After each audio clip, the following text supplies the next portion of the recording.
बिस्मिल्लाहिर्रहमानिर्रहीम अल्हम्दुलिल्लाहि वहदह वस्सलातु वस्सलामु अला मन ला नबिय्य बअदह अम्मा बाद।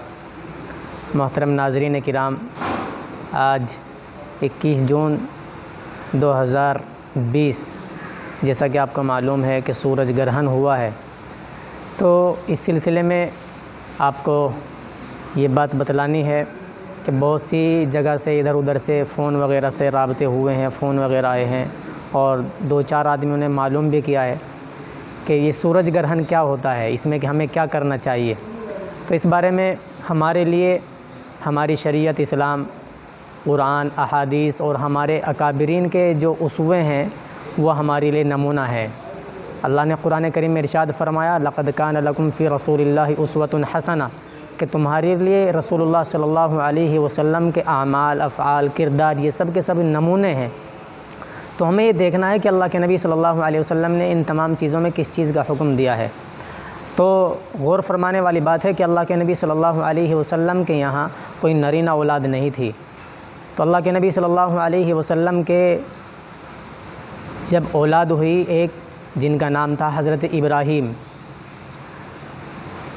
उनका इंतकाल हुआ। इत्तिफ़ाक़ से उसी दिन सूरज भी ग्रहण हुआ। तो अल्लाह के नबी सल्लल्लाहु अलैहि वसल्लम ने उस वक्त नमाज़ पढ़ाई 2 रकात, और नमाज के बाद एक मुख्तसर सा खुतबा दिया, जो कि सिर्फ़ ये बतलाना मकसूद था, क्योंकि अरब के लोग ये कहते थे और उनका ये अक़ीदा था कि सूरज ग्रहण या चाँद ग्रहण जब होता है जबकि दुनिया के अंदर कोई हादसा या कोई ऐसा मामला पेश आए कि जो बहुत बड़ा हादसा होता है। तो अल्लाह के नबी सल्लल्लाहु अलैहि वसल्लम ने उस वक्त इरशाद फरमाया था कि लोगों, ये सूरज और चाँद ग्रहण ये किसी की मौत, हयात के ऊपर इनका ग्रहण होना मौक़ूफ़ नहीं है, बल्कि ये आयतुम मिन आयातिल्लाह, ये अल्लाह की निशानियों में से एक निशानियाँ है। अल्लाह तबारक व तआला सूरज को ग्रहण करके, चाँद को ग्रहण करके हमें ये बतलाना चाहते हैं कि लोगों देखो, मैं उस सूरज को कि जो पूरी दुनिया को मुनव्वर और रोशन करता है, उस चाँद को कि जो पूरी दुनिया के अंदर रोशनी फैलाता है, मेरे अंदर वो ताकत, वो क़ुव्वत, वो इस्तिताअत है कि मैं इसकी रोशनी को भी ज़ाइल कर सकता हूँ। तो अल्लाह तबारक व तआला हमें अपनी कुदरत की निशानियाँ बतलाना चाहता है इसके ज़रिए से कि लोगों आओ और मेरी निशानियों को देखो। हमें क्या करना चाहिए?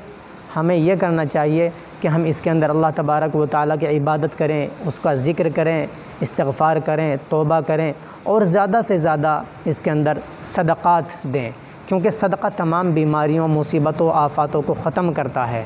बक़िया जो तमाम चीज़ें हैं कि जी इसके अंदर आने से, इसका साया पड़ने से फ़ुला चीज़ हो जाती है, फ़ुला बीमारी हो जाती है, हामिला औरत अगर आ जाती है तो उसका हमल ज़ाय हो जाता है, ये तमाम चीज़ें वाहियात हैं।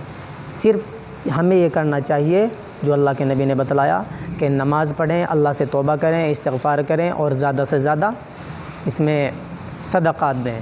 फिर नमाज का भी मसला ये है कि इससे कि नमाज के लिए ना अज़ान होगी, ना तकबीर होगी, बल्कि सिर्फ़ अगर हो सके तो जमात के साथ 2 रकात नमाज़ पढ़ लें और ज़्यादा लंबी लंबी सूरतें पढ़ें और लंबे लंबे रुकू और सजदे करें जब तक कि सूरज अपनी असली हालत पर ना आ जाए।